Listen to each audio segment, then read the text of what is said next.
Good morning students. आज हम part 3 शब्द और उनका वर्गीकरण के बारे में पढ़ेंगे। परिभाषा: वर्णों के संयोग से बना स्वतंत्र सार्थक ध्वनि समूह जो वाक्य में प्रयोग होने पर हमारे भावों को दर्शाता है, शब्द कहलाता है। इस परिभाषा में दो मुख्य बातें हैं। शब्द स्वतंत्र वर्ण समूह है। शब्द का कोई अर्थ होता है। शब्द वर्णों का ऐसा समूह होता है जिसका एक निश्चित अर्थ होता है। शब्द बनाने के लिए दो बातें जरूरी हैं: वर्णों का समूह भी हो, वह सार्थक भी हो। हिंदी शब्दों का वर्गीकरण 4 आधारों पर किया जाता है। उत्पत्ति या स्रोत के आधार पर शब्द के भेद। हिंदी भाषा का शब्द भंडार बहुत विशाल है। हिंदी में अनेक भाषाओं के शब्द जुड़ते रहे हैं। इसी आधार पर इनके 4 भेद हैं। तत्सम शब्द। तत्सम का अर्थ है उसके समान। उसके समान शब्द यहाँ संस्कृत भाषा के लिए प्रयोग हुआ है। हिंदी भाषा तथा अन्य कई भाषाओं का जन्म संस्कृत भाषा से हुआ है। अतः संस्कृत भाषा के वे शब्द जो हिंदी भाषा में अपने मूल रूप में प्रयुक्त होते हैं उन्हें तत्सम शब्द कहते हैं। तत्सम शब्द तत् प्लस सम के योग से बना है। तत् का अर्थ है उसके, सम का अर्थ है समान, उसके समान अर्थात संस्कृत के समान। वे शब्द जो संस्कृत भाषा से बिना किसी परिवर्तन के हिंदी भाषा में आ गए हैं तत्सम शब्द कहलाते हैं।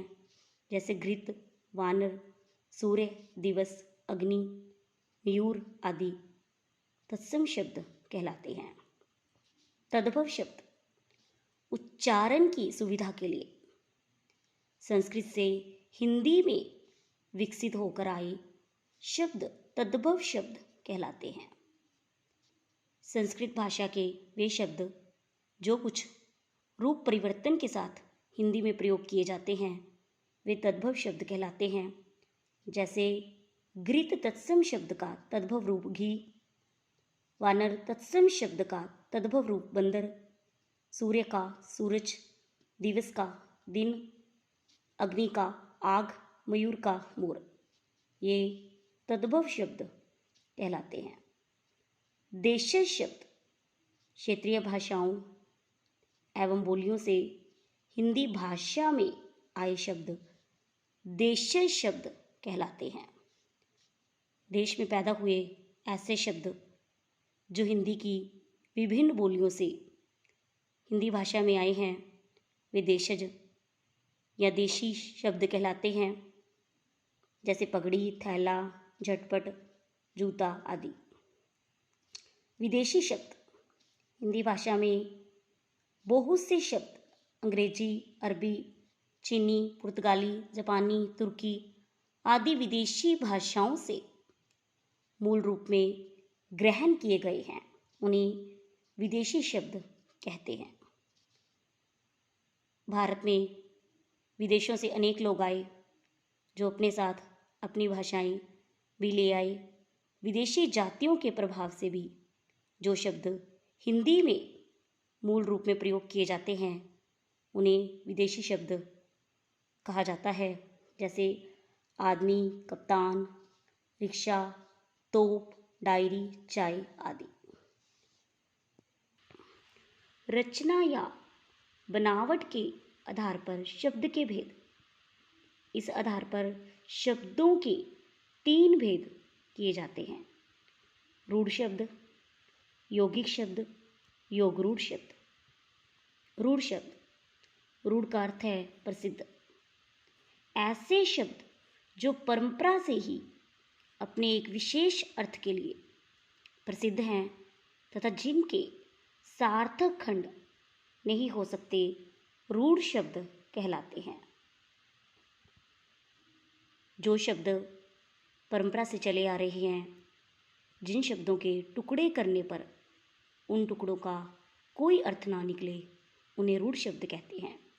जैसे लकड़ी, ल प्लस क प्लस डी, आदमी, आ प्लस द प्लस नी। इनके टुकड़े करने पर इनका कोई अर्थ नहीं निकलता, ये रूढ़ शब्द हैं। उसी प्रकार भाई, हाथी, मेज, कुर्सी, आम, घर, शेर, इन शब्दों के भी टुकड़े करने पर इनका कोई अर्थ नहीं निकलता, ये रूढ़ शब्द कहलाते हैं। यौगिक शब्द, ऐसे शब्द जो दो या दो से अधिक शब्दांशों से मिलकर बनते हैं, यौगिक शब्द कहलाते हैं। इनके खंडों के भी अर्थ होते हैं।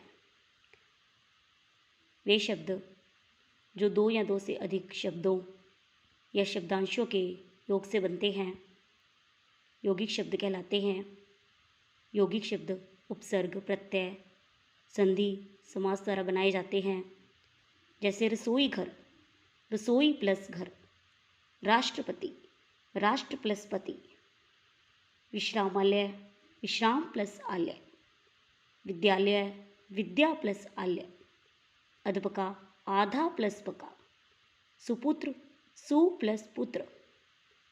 ये सभी शब्द दो शब्दों या शब्दांशों के योग से बने हैं। इसमें प्रत्येक शब्द का या शब्दांश का एक अर्थ है। इन शब्दों के अर्थों को मिलाकर ही मुख्य शब्द का अर्थ बनता है। ये सभी यौगिक शब्द कहलाते हैं। योग रूढ़ शब्द, ऐसे यौगिक शब्द जो अपने किसी विशेष अर्थ के लिए प्रचलित हैं, योग रूढ़ शब्द कहलाते हैं। जैसे नीलकंठ, नीला है कंठ जिसका, अर्थात शिव। दशानन यानी 10 मुख या सिर वाला, किंतु हर व्यक्ति जिसके 10 मुख हों उसे हम दशानन नहीं कह सकते। यहाँ दशानन शब्द रावण के अर्थ में रूढ़ हो गया है, इसलिए दशानन योग रूढ़ शब्द है। उसी प्रकार पंकज कमल के अर्थ में रूढ़ हो गया है और पंकज योग रूढ़ शब्द है।